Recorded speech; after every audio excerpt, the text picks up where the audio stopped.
Lo! Ay. Perfect mo ba? Ideal guy. Sige na.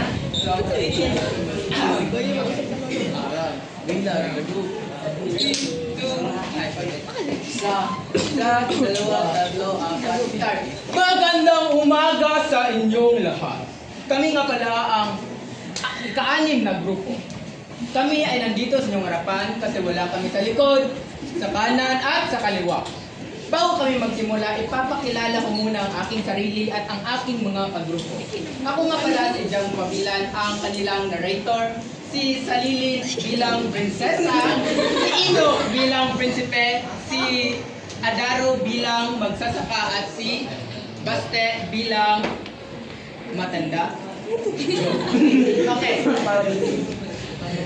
At panghuli naman si Ray bilang diwata. Wala siya ngayon dito dahil diwata siya. So, yung unang panahon, isang prinsesa ang nagngangalang Salili. Siya ay nagkaroon ng malubhang tatlong araw na lang upang siya ay Huwag kang mag-aalala, minamahal ko. Sapagkat gagawin ko ang lahat upang mamagaling ka. nalaman ni Prinsipe Ino na may isang may wagang butas sa gubat na liwanag na maaaring makapagpagaling sa kanyang asawa.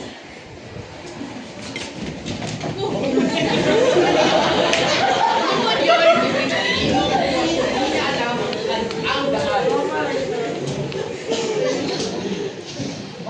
Maraming ay, sige. Pag-alang araw ko sa iyo. Alam mo po ba kung saan ang daanan patungo sa madilim na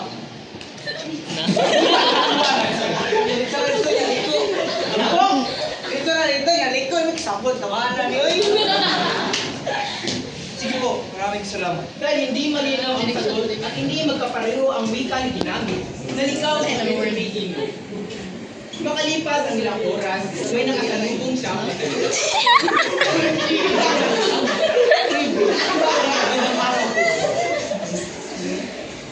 Maaari mo ba kung saan ang gubat ng liwanag?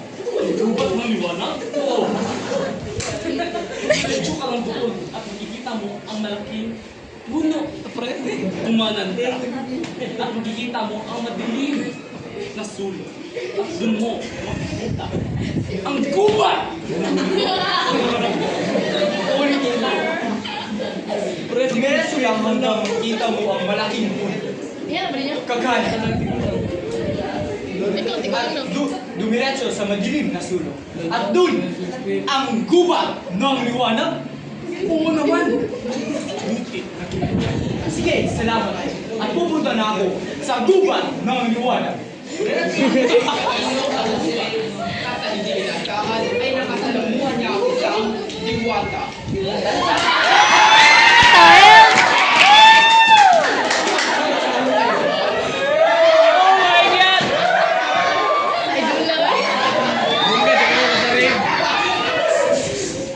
Diwata, tulungan mo ako. Nasaan ang mahiwagang prutas? Bakit naman sa nasaan ang liwanag prutas? Para ko sa aking minamahal na prinsesa. Si babae? Marami na ang nagsinungaling sa akin! Hindi ako nagsisinungaling! Kailangan ko ang mahiwagang prutas para sa aking minamahal na prinsesa. Bakit naman sa inyo? Wala kang naghanap sa akin! Hindi wala mo ano ang kaya kong gawin! Pres! Malalaman mo na bumasa ng liwanag prutas! Kung mananalo ako, ito sa'yo! Setting!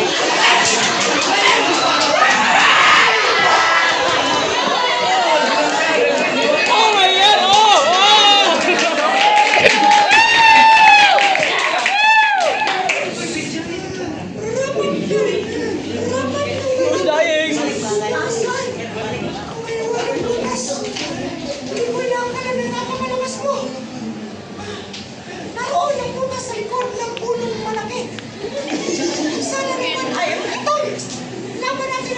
silbi.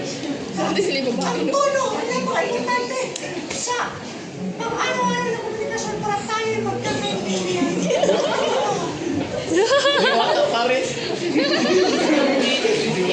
Dala ang may wagang kuya.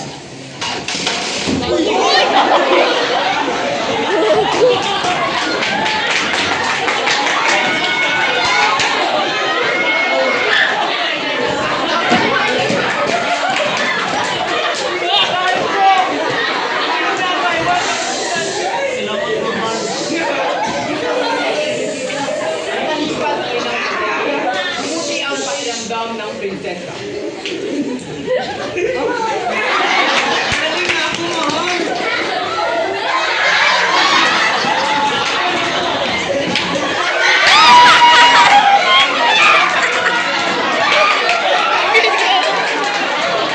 At sa huli, napaka-importante na isa sa komunikasyon sa araw-araw ng buhay. Ang tamang tono at linya ay napaka-importante din. Maayos yung pangsayo sa iba. At ngayon tayo magandang usapan. Maraming salamat po.